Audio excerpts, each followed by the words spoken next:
Ladies and gentlemen, something just happened in Nigeria that should shake everyone, and not just everyone, I mean entrepreneurs and also parents. Well, if you have been listening to the news, you will know that the Federal Ministry of Education has officially approved the Chinese language as part of Nigeria's secondary school curriculum.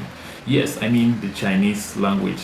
In case you don't know, the Chinese language is called the Mandarin. Yeah. And now, before you clap, calm down. Before you clap, you need to listen. Pause and think. Why is China so interested in planting its language inside the minds of Nigerian children? What is the reason? What is the strategy behind this chess move? As I always say, nothing in geopolitics is charity. Every move is a strategy. So you need to look at the bigger picture because China is not just exporting goods to Nigeria. China is exporting its culture.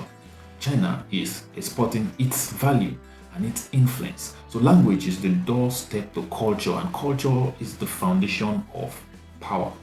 So you need to remember this. That's why the great Nelson Mandela said something. He said, if you talk to a man in a language he understands, that goes to his head. But if you talk to him in his own language, that goes right to his heart. There's so much wisdom in what this great African leader said.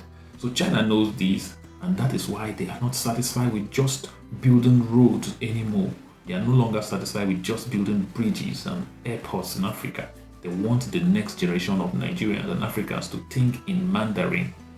That's a strategic move. So why does this matter to business and hustlers? Let me connect the dot here. You see, every hustler knows that the real money is not just in selling products. The real money is not just in buying and selling. It is in owning the market psychology. You know, business don't just run, it runs on pillars of psychology. So look at Coca-Cola, for example. Well, yeah, thanks, I got one with me in the studio. So Coca-Cola didn't just sell drinks, it sold an American philosophy to the world. Look at Hollywood. Hollywood didn't just sell movies. You think what you were watching is just movies? Guy, there's more to it. Hollywood sold the American dream to the world, and a lot of people wanted going over to America just because of Hollywood. And now, China is not just selling cheap phones and electronics, they are selling their entire future empire to the world. And they don't just care, they are doing it at aggressive scale. I made a video earlier about this and I got a lot of backlash, but it is what it is. Here's a hustler's lesson. If you can control how people think, you don't need to force them to buy from you. Naturally, they will willingly buy. So that's it. Let's look at some hard facts. Look, Nigeria imports over 22 billion worth of goods from China every damn year, but export less than 2 billion back. That's not trade, that's dependency. If you understand economics, you know that that's pure dependency. If you study economics, you don't even need to study economics. This is just ABC economics. You know that these guys are not doing business. It's total dependency, because how will you export less than 2 billion? You are importing over 22 billion and counting. Each year it is growing, bro. So something needs to be done about this. So China has financed over 60 major infrastructure in Nigeria. I'm talking from railways, I'm talking about roads. Look at the recent toll gate that was just built.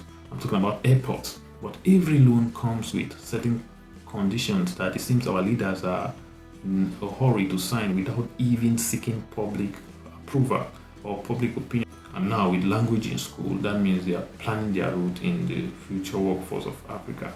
And this is no longer just about economics anymore. This is about soft power. Now my question is this. When will Nigeria's own language, I'm talking about Hausa, I'm talking about Yoruba, I'm talking about Igbo, be taught in Chinese schools? When are we going to export our own cultures over there? Why must it always be one-sided? You understand? We just finished talking about our dependency to the West, our dependency to Europe, and now dependency to United States, and now we are shifting focus to China. Is China coming to save us? I don't think China is coming to save us. China is not our savior. A lot of people feel the Chinese are going to be our savior. No, these guys are not going to be our savior. But here's a deep truth. The hand that gives controls. The hand that receives obey. That's just law. That is nature. Givers will always control takers, no matter how charitable the givers might look. But let me not just rant. Let's draw business lessons for every Nigerian hustler listening to me right now. Because there's so much lesson in what is going on. There's so much lesson in geopolitics. That's why we bring it to your table each day. You need to think like China. I've been saying it, I've been ranting. Don't just sell a product, sell an ecosystem. If you're in fashion, don't just sell clothes, sell culture, sell lifestyle, and sell your identity. Because if you invest in soft power, every hustler should understand the power of branding. Branding is language. Branding is the life of hustle. Branding is influence. So if you don't define your story, someone else will definitely define it for you. There are a lot of things you need to put in perspective if you want to succeed in this game of hustle in the 21st century. You need to also leverage global shift. Now, if Mandarin, which is a Chinese language, I said earlier, is becoming part of Nigeria's curriculum, that means smart entrepreneurs should start preparing. They should start translating services. I'm talking about China-Nigeria business consultancies. I'm talking about cultural exchange programs, because these are opportunities in disguise. Whenever there is a disruption in the society, history has always tell us that it is an opportunity for the smart hustler to make a fortune out of it. You need to protect your roots, because even as you expand globally, you should never forget your identity, because your identity is who you are. It's like your marks. Taking your identity off is like ripping the marks out of your face, because the world only respects those who respect themselves. So you must be proud of your identity, you must be proud of your heritage. So even historically, look at Japan. After the World War, talk about World War II, America didn't just rebuild Japan. They exported English, they exported Hollywood, they exported McDonald's, they exported Coca-Cola, as I said earlier. And today, Japan is still influenced heavily by America. So what am I saying? I'm saying China is playing the same long game in Africa. But unlike America's cultural invasion, China is focusing on language and economic first. Who knows what is next on the Chinese sleeve? Bro, I'm telling you the fact, more is yet to come, and we're going to see it. And it's only time that will tell if the Chinese will be better off than the Americans and the Europeans. So that's just it. So the Chinese understands that a smart man sells what he produces, a great man sells the culture, but the wisest man makes you abandon yours and embrace his, because that's just the game. That's where the real business is. So this is exactly what is happening right now. So Nigerians, Africans, hustlers, this is not just about learning Mandarin as presented by the government to you. Even it seems these guys in power don't even understand what is happening, because this is about recognizing the game being played here.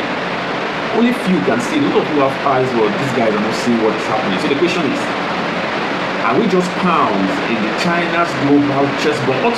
Or can we also learn? Can we also choose to adapt and build our own influence? Because that is what we actually need. If not, we are not going anywhere as a nation. How long are we going to continue to be a marketplace for foreign players? We must do the game. We must start playing this game if we want to win as hustlers. Because here's the ultimate hustlers lesson also that I've discovered here. The world is not controlled by those who shout the loudest, but by those who plan the longest. I repeat, I said the world is not controlled by those who shout the loudest, but by those who plan the longest. So China is planning 100 years ahead. As entrepreneurs, we can even plan 10 years ahead. We should learn from the Chinese. The Chinese, their model is working out perfectly well. There was a time the American model was the best. Only time will tell if it's still going to be the best or if it's going to stay around for much longer. Even the Chinese, what they are doing is only time that will tell if the Chinese model will be the best for long. So ladies and gentlemen, this is actually whole stories, and I will leave you with this challenge. Don't just be a consumer of culture. You need to be a creator of culture also. Don't just be a buyer in the marketplace. You need to be a player in the marketplace. Don't just complain about China this, China that, China to go. Learn the lessons and then build something so powerful that one day the world will be learning from you also. So that's it. If you haven't subscribed to Actual Hustle Story in order to stay in charge and keep your mind sharp and keep the hustle alive, hit the subscribe tab today and have a wonderful day. Cheers.